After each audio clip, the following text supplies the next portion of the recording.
Hello everyone, welcome to my channel Jaiswal Coaching. My name is Kusum Jaiswal and I started a CG board science chapter.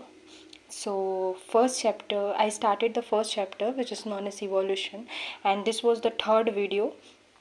So I'm going to start the video. Okay, let's get started without wasting time.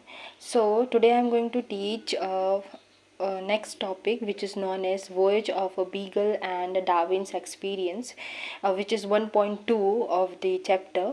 And I made a notes from the book itself, so you can copy it or you can take a screenshot of it.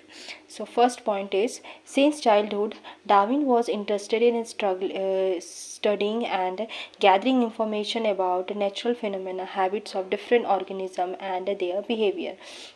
जो Darwin थे उनको बचपन से ही बहुत interest था कि जो natural phenomena का इंफॉर्मेशन को इकट्ठा करना और उनके हैबिटाट के बारे में जानना, अलग अलग ऑर्गेनिज्म के हैबिटाट के बारे में जानना, उनको बचपन से ही ये सब चीज़ के बारे में उनको इंटरेस्ट था. उसके बाद नेक्स्ट पॉइंट है, he studied about diversity of living organism and the influence of nature of the diversity. उन्होंने पढ़ा जो जितने भी डाइवर्सिटी है लिविंग ऑर्गेनिज्म के, डाइवर्सिटी मतलब विभिन्नताएं, लिविंग ऑर्गेनिज्म के जो जितने भी उनके कैरेक्टर है, जो उनके बिहेवियर है, उसको उन्होंने स्टडी किया. फिर थर्ड पॉइंट है, his observation completely change the social and scientific thought of his तरीके से चेंज हो गया. फिर नेक्स्ट पॉइंट है, in the year 1831 Darwin got an opportunity to travel around the world on the survey expedition by the ship HMS Beagle. तो 1931 में Darwin को अपॉर्चुनिटी मिला कि वो वर्ल्ड में ट्रैवल सर्वे कर सकते हैं, है ना, वो डिफरेंट ऑर्गेनिज्म के बारे में स्टडी कर सकते हैं. वो भी कौन से शिप में? HMS बीगल नाम का एक शिप था, उसमें उन्होंने अपना जो ट्रैवल है या फिर जो सर्वे है उन्होंने उसी शिप में स्टार्ट किया था 1831 में. Okay, let's see the next point. He was to give company to the captain of the ship. मतलब उस शिप के जो कैप्टन थे ना, उनको ये कंपनी देने के लिए गए थे, है ना. फिर दूसरा पॉइंट है, the Beagle expedition was undertaken to map different region of the world, explore mineral resource, study biodiversities. तो उन लोगों ने क्या किया होगा, क्या स्टडी किया होगा? जो बायोडाइवर्सिटी है, अलग अलग जगह जाके उन्होंने वहाँ की जो बायोडाइवर्सिटी है उसको स्टडी किया. बायोडाइवर्सिटी मतलब क्या होता है? बायो मीन्स लाइफ, डाइवर्सिटी मतलब विविधता, जैसे कि बहुत सारे ऑर्गेनिज्म थे उनको स्टडी किया. उसके बाद नेक्स्ट पॉइंट है, during the voyage that started from England and went विया साउथ अमेरिका. तो उन लोग कहाँ से स्टार्ट किए थे अपना जो जर्नी है उसको? इंग्लैंड से स्टार्ट किए थे. और कहाँ गए थे वो? साउथ अमेरिका गए थे. नेक्स्ट पॉइंट है, it was the first time that he studied organism of tropical rain forest. और ये पहली बार था जिसमें उनको स्टडी करने का मौका मिला था ट्रॉपिकल रेन फॉरेस्ट के बारे में. ऑब्वियस सी बात है, तो ट्रॉपिकल रेन फॉरेस्ट में जो क्लाइमेट है बहुत अच्छा रहता है. इट मीन्स वहाँ पे जो ऑर्गेनिज्म है उनकी डाइवर्सिटी और उनकी जो संख्या है वो बहुत ज़्यादा होगी.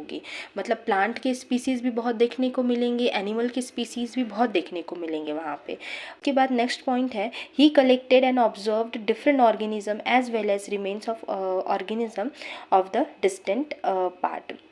तो उन्होंने कलेक्ट किया अलग अलग जगह के ऑर्गेनिज्म को, है ना, मतलब उनको स्टडी किया, अलग अलग प्रकार के जो ऑर्गेनिज्म है उनको स्टडी किया. उसके बाद है, apart from the accommodation and the study room there was a good library. वहाँ पे स्टडी रूम तो था उस शिप में, लेकिन साथ ही साथ वहाँ पे एक लाइब्रेरी भी था. और जो वॉयज है वो स्टार्ट हुआ था 27 दिसंबर 1831 से और ख़त्म हुआ था 2 अक्टूबर 1836 को. फिर आगे नेक्स्ट पेज में देखते हैं.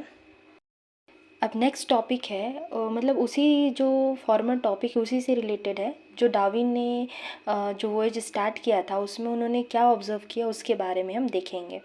तो डार्विन्स ऑब्जर्वेशन, पहला पॉइंट है, Charles Darwin studied sea water sample and found variety of organism even microscope 1. और चार्ल्स डार्विन जो थे उन्होंने जो सी वाटर था उसका सैंपल लिया, और ऑब्वियस सी बात है कि जो वाटर में भी बहुत सारे ऑर्गेनिज्म रहते हैं तो उनके बारे में उन्होंने स्टडी किया, वो भी माइक्रोस्कोपिक ऑर्गेनिज्म के बारे में. फिर नेक्स्ट पॉइंट है, he observe food chains and food web organism depend on each other. और उन्होंने क्या ऑब्जर्व किया कि जो फूड चेन होता है और फूड वेव होता है, उसमें जो ऑर्गेनिज्म है एक दूसरे पे डिपेंड करते हैं, मतलब प्रीडेटर खाने वाला, और ये जो जिसको खाया जाता है प्रे, है ना, तो ये दोनों का रिलेशनशिप होता है, उन्होंने ये ऑब्जर्व किया। फिर तीसरा है he realized struggle for existence every organism fight to survive. उन्होंने क्या रियलाइज़ किया कि हर एक ऑर्गेनिज्म जो है वो स्ट्रगल करता है अपने सर्वाइवल के लिए, है ना। वो अगर वो फाइट नहीं करेगा तो उसको खाना नहीं मिलेगा, है ना, अपने हक का वो लेगा, ऐसा टाइप का, उसी को बोलेंगे स्ट्रगल फॉर एग्जिस्टेंस। ज़िंदा रहने के लिए वो स्ट्रगल करेगा। फिर नेक्स्ट पॉइंट है सर्वाइवल ऑफ द फिटेस्ट, मतलब जो फिटेस्ट है, जो जिसकी कंडीशन अच्छी है, वही यहाँ पे फिट रह सकता है, वरना अगर वो उस क्लाइमेट में, उस वेदर में अगर वो सर्वाइव नहीं कर पा रहा है तो ऑब्वियस सी बात है उसकी डेथ हो जाएगी। उसके बाद है नेक्स्ट पॉइंट कि found fossil of aquatic organism in mountain. और माउंटेन में जो एक्वेटिक ऑर्गेनिज्म है, पानी में रहने वाले ऑर्गेनिज्म का माउंटेन में सैंपल फॉसिल्स मिले हैं, है ना। तो उसमें भी ये बताए कि जो लैंड और सी लेवल कैसे रहे होंगे, है ना, तो उन्होंने ये ऑब्जर्व किया। फिर उन्होंने ऑब्ज़र्व किया earthquake and rising sea level, जो अर्थक्वेक है और जो सी लेवल राइज हो रहा है ना, और अर्थ में सडन चेंजेस आ रहे हैं अर्थक्वेक के कारण, तो उसको भी उन्होंने ऑब्ज़र्व किया। फिर उसके बाद है noted slow and continuous changes on earth, और अर्थ में जो भी धीरे धीरे चेंजेस हो रही है उसके बारे में उन्होंने स्टडी किया, जैसे कि लैंड, क्लिफ और बीचेस के, है ना, ये सब ऑब्ज़र्व किया उन्होंने। उसके बाद है fossils of giant mammals and reptiles, है ना, जो मैमल्स हैं और जो रेप्टाइल्स हैं, रेप्टाइल में कौन आता है, जैसे कि स्नेक वगैरह, है ना, तो वो सब के बारे में देखा कि वो बहुत बड़े थे उस टाइम में, है ना, और आज के ऑर्गेनिज्म के कंपैरिजन से वो बहुत बड़े थे।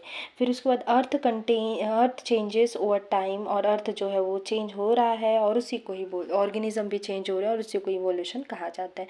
तो उन्होंने स्टडी कहाँ पे किया था, उन्होंने एक्चुअली वो इंग्लैंड से निकले थे, साउथ अमेरिका पहुँचे, वहाँ पे गैलापागोस आइलैंड करके एक आइलैंड है, और ग्रुप ऑफ आइलैंड, एक ही आइलैंड नहीं, उसमें बहुत सारे आइलैंड है ना, छोटे छोटे आइलैंड है, तो वहाँ पे उन्होंने स्टडी किया था, उसके बारे में आगे देखेंगे।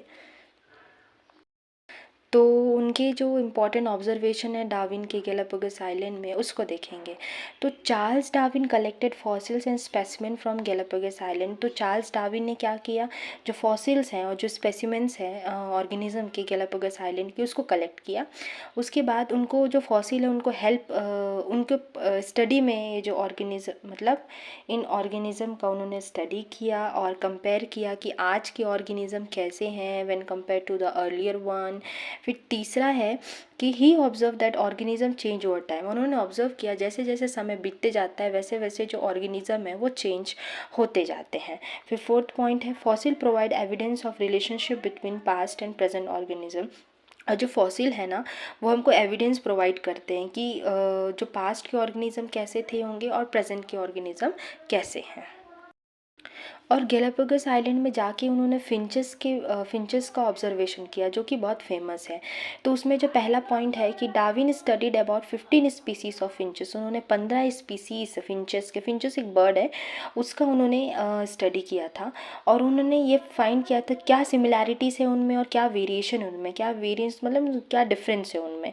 और उन्होंने मेजर डिफरेंस क्या देखा कि उनका जो बीक का जो साइज़ था और जो शेप था वो अलग अलग था, है ना, बॉडी कोट, बॉडी कलर, ये सब अलग था उनका। उसके बाद उनके जो डिफरेंट बीक थे, है ना, वो उनके हैबिटाट के कारण थे। उनके जो चोंच है वो अलग क्यों थे, क्योंकि उनका हैबिटाट अलग था। पहला पॉइंट है कि क्यों, क्योंकि वो कुछ ऐसे बर्ड थे जो कि सीड खाते, तो उसी के हिसाब से उनका जो बीक है वो, उनका जो चोंच है वो अपने आप को मॉडिफाई किया।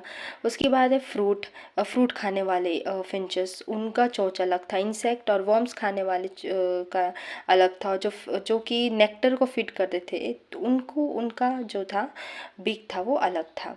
तो जो बीक के जो वेरिएशन है वो फूड के कारण था, मतलब फूड अवेलेबिलिटी, उनके पास कैसे फूड है उस पे उसके कारण उनका जो बीक था वो अलग अलग था, है ना। और स्ट्रक्चरल चेंजेस जो है वो क्यों हो रहा था, क्योंकि उनके फंक्शन के कारण उन्होंने अपने मतलब जो भी वो फंक्शन करते थे उसी के हिसाब से उनकी जो बॉडी है वो चेंज होने लगी।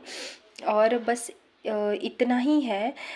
आज के लिए मतलब इतना ही करेंगे, क्योंकि ये वीडियो लंबा हो जाएगा। और नेक्स्ट पॉइंट अगर आप छोटा छोटा देखोगे या थोड़ा थोड़ा समझोगे तो ज़्यादा अच्छा लगेगा। और मैंने पॉइंट बनाए हैं छोटे छोटे, तो अगर आपको ये समझ आ रहा है तो भी कमेंट कीजिए, नहीं आ रहा है तो भी कमेंट कीजिए। और थैंक यू मेरे वीडियो देखने के लिए। और मैं होप यही करूँगी कि आपको ये समझ आया होगा। अगर नहीं समझ आया होगा तो फिर बताइएगा, मैं सॉल्व करूँगी। और फिर आज के लिए इतना ही। Thank you.